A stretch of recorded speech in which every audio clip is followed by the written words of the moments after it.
Hello, this is a quick overview of the plan for the Sailboat Cargo transfer. My name is Des McGuckian, I'm the Projects Officer for Affinity Rowing Club, and I'm trying to organise and coordinate this event. I put that slide up just to show that obviously this event isn't just about Cornish pilot gigs. We'll also have members of Lewes Rowing Club involved, and that's a picture of one of Lewes Rowing Club's boats, Betty. The aim of this meeting is to ensure that all the key participants, people taking part, understand what the current plan is. This obviously needs to be flexible because things may change, time, tide and weather dependent. And the end state from this, you should have an understanding, an agreed understanding of the plan for the sailboat cargo transfer between Newhaven and Lewes. And background to this, the Sailboat Project is a charity which provides sail training for people, and as part of that they also do sail cargo between between Portugal and the UK, with Newhaven being the last port of call. The sailing vessel Gallant is due to arrive on the 5th of August with a cargo of olive oil from Portugal. This will be distributed and collected from the boat on the 6th of August. That's Friday the 6th of August. It'll be moved out to different hubs to be distributed from those hubs. One of those hubs is in Lewes, so we are, as a rowing community, offering to transship the cargo from Newhaven to Lewes on Saturday the 7th of August. Some background considerations then. High tide is at 11:26 in Newhaven. We've got approximately an hour later before the high tide reaches Lewes, so the highest tidal point there should be about roughly 12:30, and we would expect to have probably about 20 minutes after that you would still have a tidal current going upriver. So the highest point of the tide will be at 12:30, but a current still flowing at Lewes end until roughly 12:50. We've got a large daylight window from 5:35 until 20:35. And other timings to be aware of linked to that, we have the ferry departing at 0900, a ferry arriving at 15:30 and one departing at 17:30. So the 15:30 ferry is obviously one for Newhaven returning boats to be conscious of.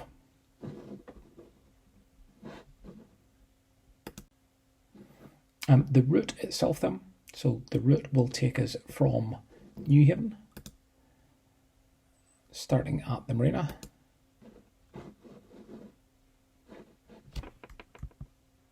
up to SOUTHEASE for a crew change point, further crew change point at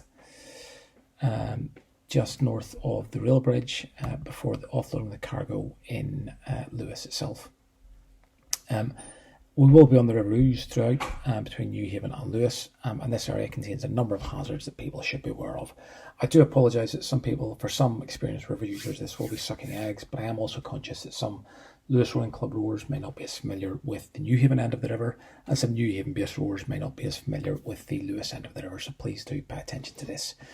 We have bridges at SOUTHEASE, Lewes Road Bridge, the A27 bridge, Lewes Rail Bridge, the Cliff Street Bridge, a particularly narrow one with some significant concrete hazards protruding into the water around it, and the A2029 bridge. All areas obviously of increased flow rate due to the restriction in the river size and the river width, and obviously particular care should be taken while transiting them. It is a tidal river. It's a tidal waterway with strong currents flowing during those peak tidal surges, and that's particularly in the vicinity of Lewes, where the river does narrow and is constricted and turns tightly at points. The tidal nature of the river can conceal underwater hazards. We are aiming to get up there towards high tide, and along the banks, particularly in some of the straight stretches heading upriver, where you have fences protruding down into the river, you have outflows and other potential debris along the side at the banks that you should be aware of as we're moving upriver towards the top of the tide. The ferry, we'll discuss the timings of that. Obviously, no movement through the port without clearance from port control, who will manage the restrictions around that. And then finally the swing bridge. It's operated by the harbour master for vessels using the port. No forecast openings at the minute, but it can have forecast openings at very short notice. So I will be monitoring that throughout up to on the day and update participants as needed. Loading at the marina. So the loading location will be at Newhaven Marina, provisionally planned as the visitors pontoon. You can't really miss it because you will see Gallant, the large sailing ship, on the outside of the visitors pontoon. It's been cleared with the marina that we can use the visitors pontoon to load the cargo onto the gigs with time slots to ensure we can do that in a controlled and coordinated way. And we'll also look to see, depending on how it goes in the day, potentially to use the pontoons, floating pontoons, tetradock type pontoons that Lewes Pilot Gig Club and Newhaven Gig Rowing Club use for storing the boats. Crew change location at SOUTHEASE. This is just north of SOUTHEASE Bridge. You can see here at the south, at the bottom of the photo, SOUTHEASE Bridge and the restricted flow areas around that. And there is a slipway on the western bank just north of the bridge down into the water. The plan is to position a tetradock, so a floating pontoon dock such as this, alongside the slipway to give you a mooring point to pull in alongside, moor alongside that, and provide a stable platform for entering and exiting the boat if you wish to do a crew change at the SOUTHEASE Bridge location. I do need to be informed, please, in advance so that I can ensure that that tetradock is positioned and that there's someone in place to marshal and manage that tetradock should you wish to do a crew change at that location. The marshalling crew change alternate offload area is here. So this is the road leading towards the Culfield Tunnel, and this is the Rusty House. So this orange building here is the Rusty House on the riverbank just before the road hits the Culfield Tunnel. Next door to that is 130 at South Street, a pink house who have a pontoon on the river outside their house. They've kindly and graciously offered to allow us to use this as a marshalling, crew change, alternative offloading point. From the river, as you approach it, you will obviously spot the cliffs, the white cliffs to the side as we approach near Lewes, the Rusty House itself, and then you can see the pink house in the background in the bottom left picture. And as you get closer, you can see the pink house, the willow tree, and to the right of the willow tree, the garage. The garage will be the entrance and exit point to this area and down onto the pontoon, which is probably large enough to nose to bow, overlapping. You could probably fit two rowboats alongside that and easily raft a number alongside each other.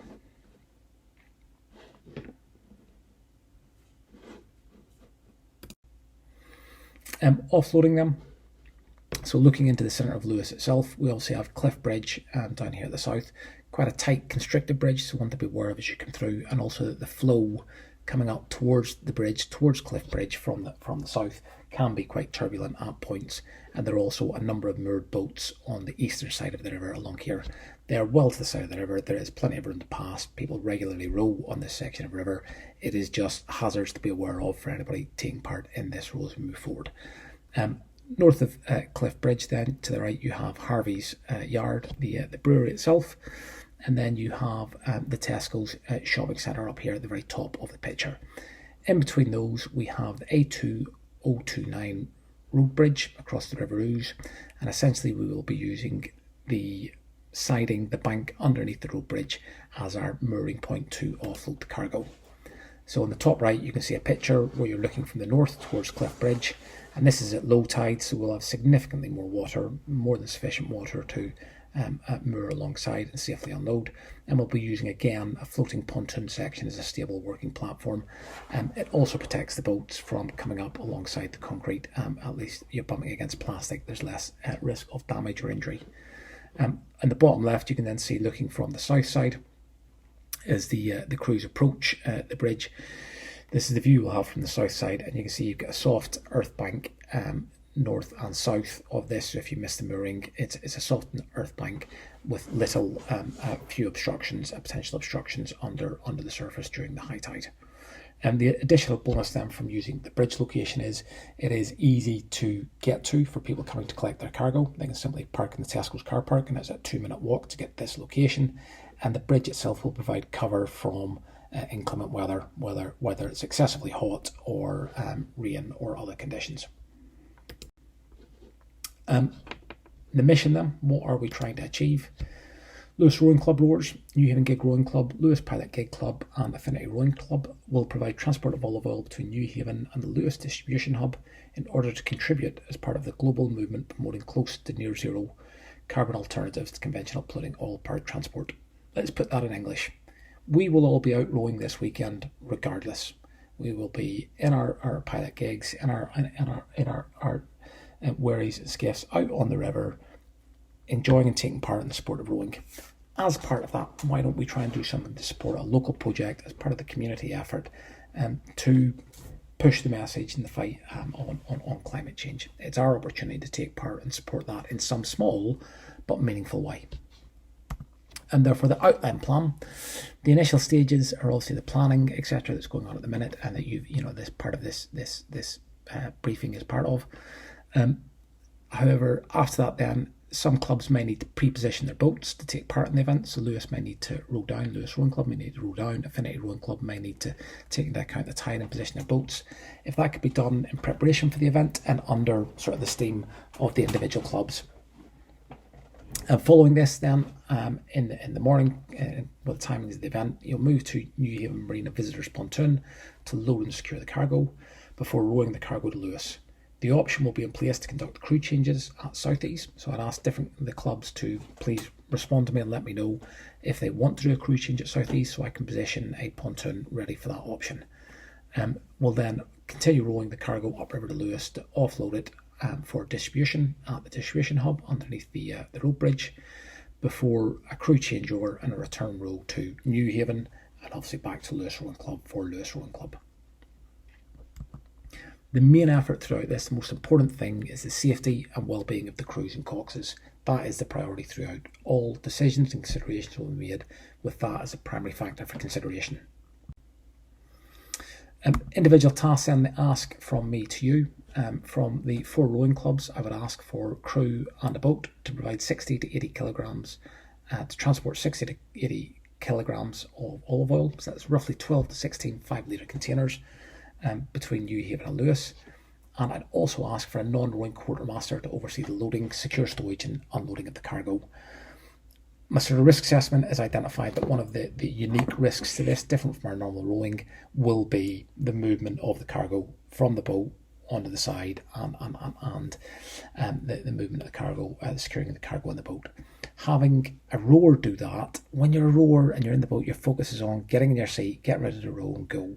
And I want somebody who has got a sort of slightly different focus, who can assist with the movement of the cargo and the physical movement of the cargo about the dock, but will have a different focus on doing it safely and securely and overseeing what's actually happening for the individual crews. So if each club could nominate a non-rowing quartermaster who could assist with that, that would be fantastic. And the only caveat I'd say is that non-rowing quartermaster, if they want, could obviously do the return row from Lewes back to Newhaven as part of what they're going to do. And the Sailboat Project will be supported by the positioning of the cargo and offloading the cargo for us.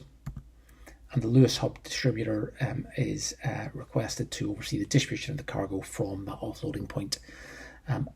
We have unplanned contingencies for alternative offloading locations, so again, he'll be prepared to assist in moving cargo from those contingency locations.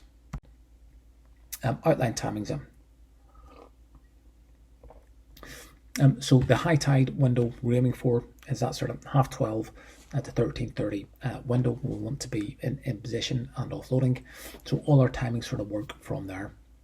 So currently we're looking at Newhaven Gig Rowing Club loading at 10:00, Lewes Pilot Gig Club loading at 10:10, ARC loading at 10:20, and Lewes Rowing Club loading at 10:30. I've given a 10-minute window, but again, we need some flexibility in there, and you'll be called forward by VHF radio to pull alongside in the visitors pontoon for your quartermaster under their direction to load and secure the cargo. I will have some tarpaulins available, although you can provide your own, to protect the cargo in case of inclement weather.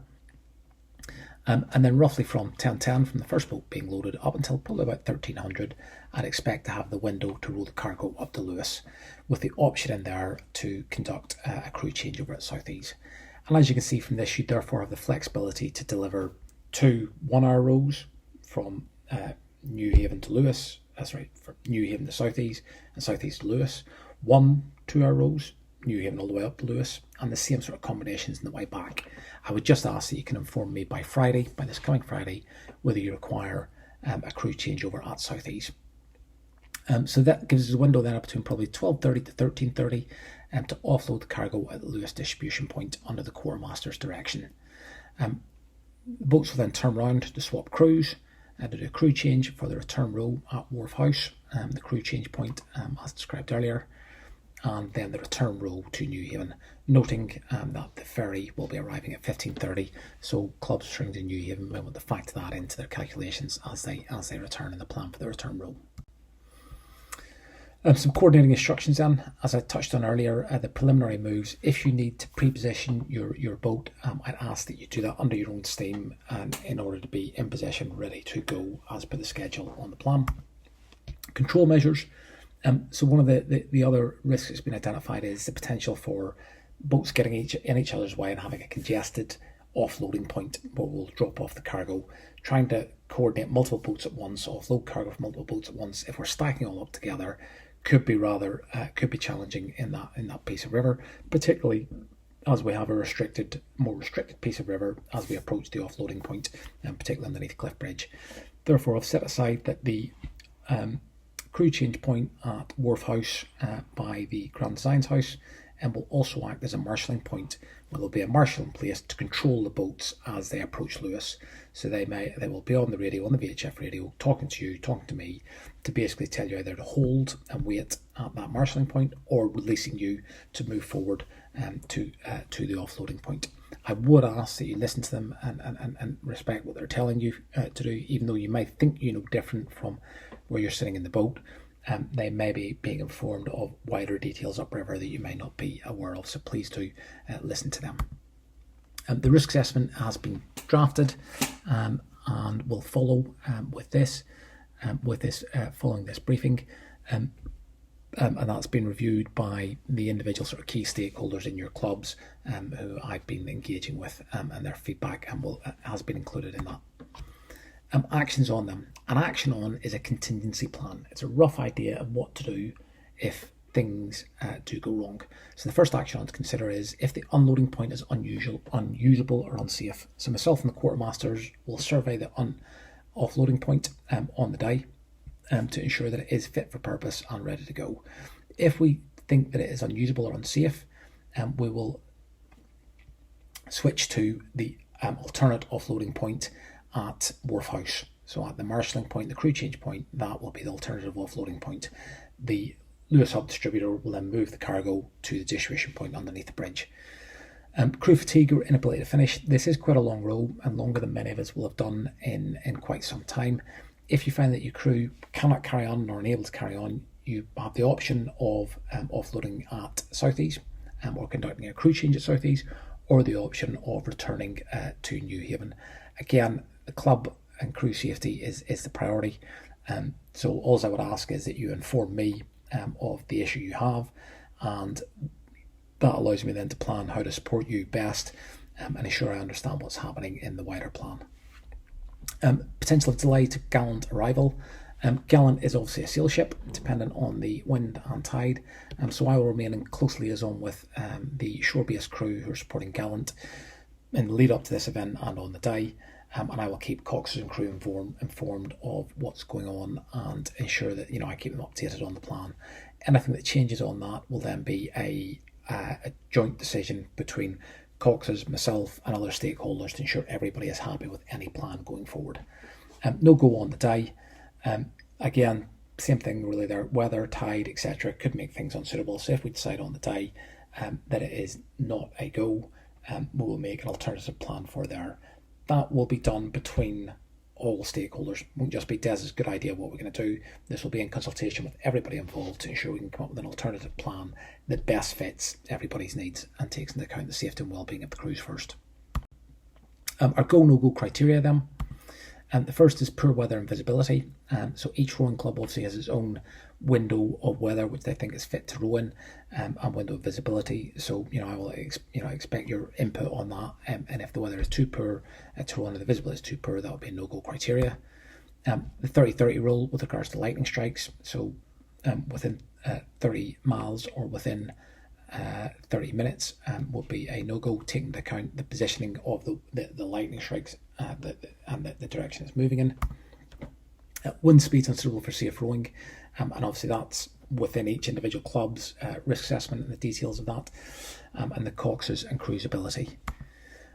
Excessive rain leading to flooding or overspill on the river, or reducing the upstream current sufficient that it would not be good enough to support us to row safely upriver. And excessive delays leading to a missed tidal window. So this is basically my top 5 things which I'll be tracking, keeping in the back of my mind to engage on and assess whether we go to carry out the event. The decision to continue will always be at the cox's discretion. I will have great ideas of what I want to do and what I want to push people to do and achieve, but the bottom line is the cox is responsible for that boat, and the decision to take part and continue will be their discretion, taking into all of the normal factors that they would normally assess of whether it's relevant and safe to continue. Service support them, SOP variations. This is in line with your extant club procedures. I'm not going to dictate to you what to wear, what to take, what equipment to carry in your boat. This is in line with your existing procedures and processes, as you already have that set in place, and there's no requirement, I believe, for any further direction from me on that. I would remind people though that the local weather conditions have been quite mixed recently, switching between very, very hot to hailstones. So I would take that into account for this considerably longer row that we'll potentially be taking part in, and for the preparation that you and the crew do on the day for clothing and equipment, sun cream, hydration, warm drinks and things like that. Insurance. Clubs should already have in place insurance to cover liabilities associated with rowing, including your third-party liability. That's sufficient for the safety of yourself and the well-being of your crew and the public. And I am investigating to ensure that the process, if cargo is damaged, is understood and agreed to by all stakeholders, ourselves and the Sailboat Project. Medical procedures, no change there from what you would expect. Crews would be expected as a standard, I think, to carry your own first aid equipment and respond to medical emergencies in line with your club's normal procedures and risk assessments. Again, the only thing I would say there is please do inform me if there's an incident or an issue so I can understand the impact of that and the wider plan, but also so I can see if I can provide any assistance for you at that point. Transport and recovery. Individual clubs are responsible for the transport and recovery of your individual crews. I have tried to make this as easy as possible by having the changeover points at SOUTHEASE and in Lewes, obviously, where you are short walks to train stations and regular train services to and from Newhaven and Lewes. So I would ask that the individual clubs manage that transport and coordination of people at 2 different points.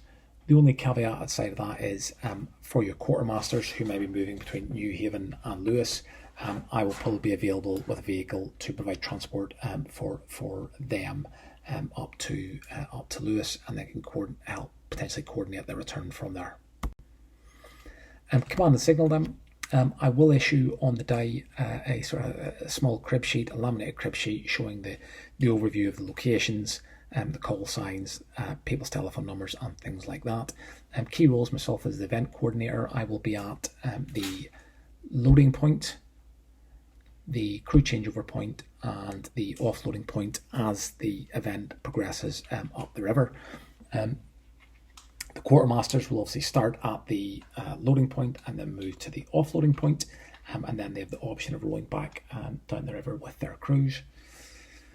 And then there'll be a number of marshalled points where people will be available as part of the event and to assist and support. And I'll include all the details of that in the pack that is given to crews, coxes on the day. Behaviour, discipline, incidents and complaints. My assumption here is each club has its own existing behaviour, discipline, incident, complaints, procedures. This isn't an event like a race. This isn't the regatta rules where you would come to me when there is an issue or an incident say, no, this wasn't fair, that wasn't fair. The only time I would see myself getting involved in anything like that is from an external point of view when there is a safety issue, when I could be sort of consulted and brought in of that. Otherwise, as far as I'm concerned, all of those types of considerations are within the remit of your existing club's policies and procedures. Communications. Primary communications will be using the VHF handheld radios on channel 11, I will issue a call sign sheet so you know the individual call signs for talking to people. Once you've cleared the harbour, and you can switch off channel 12 or to channel 11 to coordinate with the marshalling points as you move upriver. The alternate method will be WhatsApp. So I've asked for all coxes, quartermasters, cox and quartermasters mobile numbers, so we can add to a sort of all-informed net WhatsApp group as a contingency to keep people up to date with what's happening and going on. And then the contingency, should both of those fail, you will have a list of key telephone numbers so you can contact the individuals you need to. And as I mentioned, it'll include a call sign sheet on the pack on the day. Okay, nearly done. Just quickly through the summary then. On the day then, you will, with these rough 10-minute timings, we can obviously be more flexible on that as we need to. Move to the loading point at the visitors pontoon at Newhaven Marina under the direction of the quartermasters to load and secure the equipment on your gig, ensuring that it is covered with a tarpaulin to protect it from the weather. Once the quartermaster is content that the cargo is stowed safely and securely, you will then begin to row upriver towards Lewes. So you will row upriver, sort of between 10:10 to 1300 for the overall rows, towards SOUTHEASE. You will then have the option, if you need to conduct a crew change at SOUTHEASE. There will be a tetradock positioned by the slipway on the north side of SOUTHEASE Bridge, so that a replacement crew could come down from the train station, swap over with the existing crew, who can then, under their own steam or under your club steam, make their way back to Newhaven or further up to Lewes to watch the end of the event. From SOUTHEASE then, you will continue on upriver, rowing towards Lewes. As you approach Lewes, you'll go underneath A27 bridge and then the railway bridge, before coming towards the Rusty House, as I like to call it, the Grand Designs House, just beside 138 South Street. As you approach that, a marshal will be there to control your movement past this point. Do not pass that point, please, until you have been given the thumbs up, the go from the marshal at that location. And that is to control the number of boats coming upriver at that point, so we don't have congestion around the offloading point, and also to stop two boats meeting in the middle of Cliff Bridge, because it is quite constricted and narrow there. You may be asked to wait there for some time. However, when the marshal is happy and you're cleared and good to go, you'll get the thumbs up to proceed forward to the offloading point. Moving through Lewes town centre itself, underneath Cliff Bridge, with the obvious constraints and hazards that we've discussed in and around Cliff Bridge in the centre of Lewes, past Harvey's Yard, you will then pull up alongside underneath the A2029 road bridge to offload the cargo of olive oil. Again, under the direction and support of the quartermaster, before then turning around and rowing back to the crew change location down at the Rusty House at Wharf House. At this point, your crew for the return row might change over. It's worth noting here that the crew for the return row, as you're approaching, you can obviously be on South Street approaching the house. You can see here in this picture on the screen from street view, you have the pink house on the right hand side, Wharf House 130 at South Street, the large willow tree in the garden in the middle, and then on the left hand side you can see a grey-green door to the garage. That will be the entrance and exit to get down to the pontoon for getting on and off the river. I will put something up on that door so you can see a sign saying the Sailboat Project type sign, so you know that's a direction, and there will be a marshal, people in place there to guide and support you. And just it's trying to minimise the disruption on the couple who've been so gracious and allowed us to use their house and their pontoon for this event. So please do bear that in mind as you are moving through and using that facility. It isn't ours, it's somebody's garden, and they've done us a massive favour by allowing us to use this. Once the crew's changed over them, you can continue your row downriver towards Newhaven, bearing in mind the ferry timings and what you need to avoid. That is it from me. If you have any questions, please address them to me, either through your coxes, crew or other club representatives. I'm looking forward to seeing everybody on the river on Saturday, and I'd ask that you row safely, have a good time, enjoy the event, and let's make a bit of a let's say a spectacle let's make it a bit inventive. Let's have people walking past and going, who's that? What are they doing? And let people see what the rowing community on the River Ouse is capable of. Thank you, everyone.